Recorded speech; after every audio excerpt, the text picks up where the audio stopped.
I just want to say it's great to be here talking to all of you about this. Transportation impacts, as we all know, the Bay Area is an area where we have a lot of people traveling to a lot of places all at the same time. So anything that impacts the transportation infrastructure outside of that really just exacerbates the problem, and we want to make sure we have a good handle on what to expect and what we can do to mitigate some of these issues. So I think a great thing to recognize during this is that none of these issues are happening in isolation. We don't shut down the Bay Area every time the heat goes up. We don't shut down when there's a fire up in North County and the breathability drops to really low levels across the entire region. Even when the maze collapsed, I don't know if some of you remember that from a couple decades ago. That's a major hub of transportation that almost everyone travels through, and we kept going. BART strike, there's a ton of things that impact the transportation infrastructure.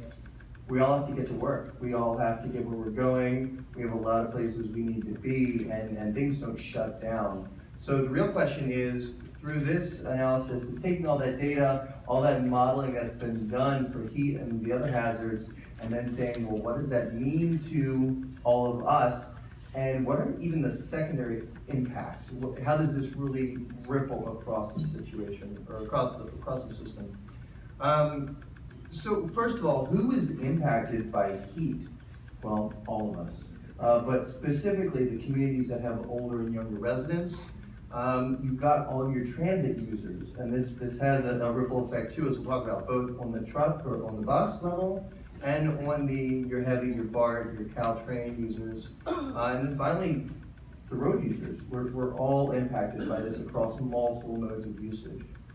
But then what can we do in terms of analyzing these impacts? There's a couple of constraints that we have to look at. There's a lot of primary impacts we're going to talk about, not a lot, but some primary impacts we're going to talk about which have pretty straightforward solutions and problems.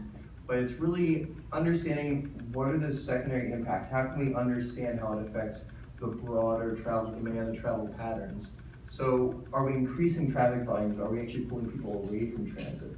Are we removing capacity, which kind of has the same effect, but in the opposite direction? And then is it changing overall patterns? Are people changing how they get to and from work, to and from school, and changing the mode they use? So to dig into each of those specific communities, the older and the younger populations, you have communities which have this concentration. Well, what are the impacts? We talked a lot about heat illness. We need access to medical facilities. As we talked about earlier, access to pools, recreational facilities during these periods. Now, this isn't really changing a lot of the volume. This is an example of how the infrastructure is constraining the populace, as opposed to how these issues are affecting the infrastructure. As a result, the mitigations are pretty straightforward. We can do things like staging emergency vehicles when we know there's going to be a lot of hot days, adding lifeguards to pools when you know there's going to be an increased population, temporary triage situations for isolated communities that aren't going to have that access.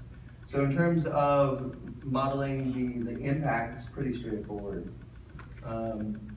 By the way, none of this is to minimize any of these impacts, but really to focus in on the transportation infrastructure.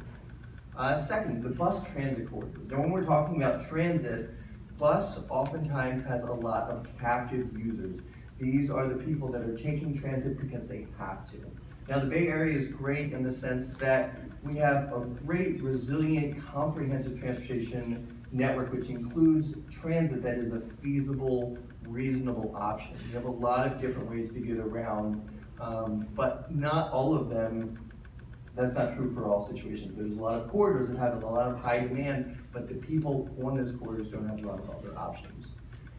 Now, there's areas in San Mateo County where there's not the same amenities. There aren't bus shelters, there aren't benches. It's really, they're just standing outside, potentially in the heat, waiting for the bus. Sometimes the buses come every 15, 20, 30, even every once an hour. Mitigations, once again, we're not talking about affecting the infrastructure, we're talking about affecting the populace.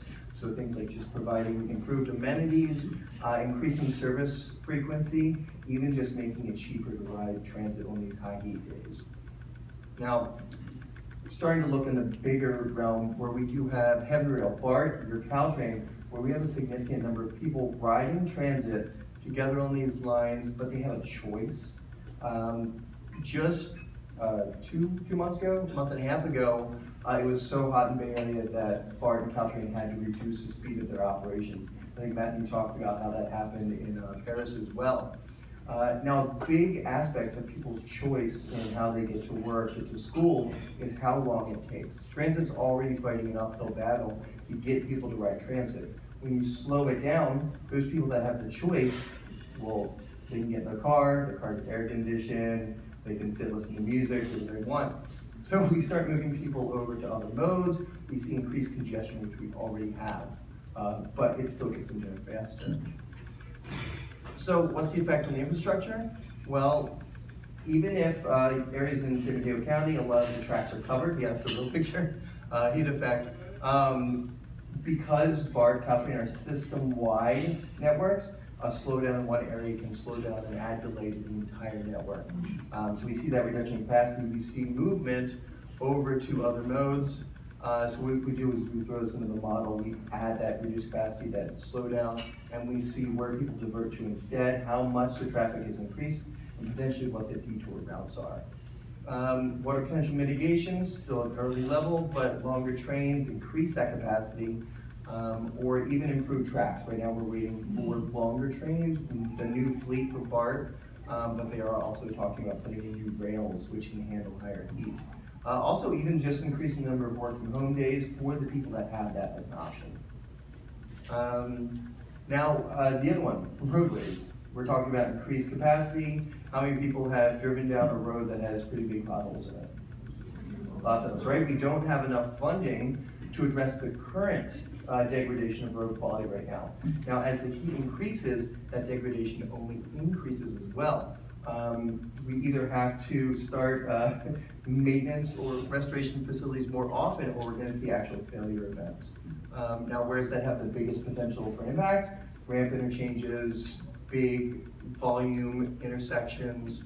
It's going to cause detours. So once again, throwing that into the model, seeing where people have to detour when we either have forced or potential nighttime restoration efforts.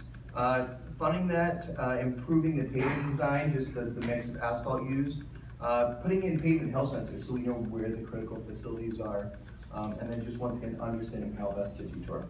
So with that, I'm going to wrap up. Thank you so much, and I'll pass it along to Fire.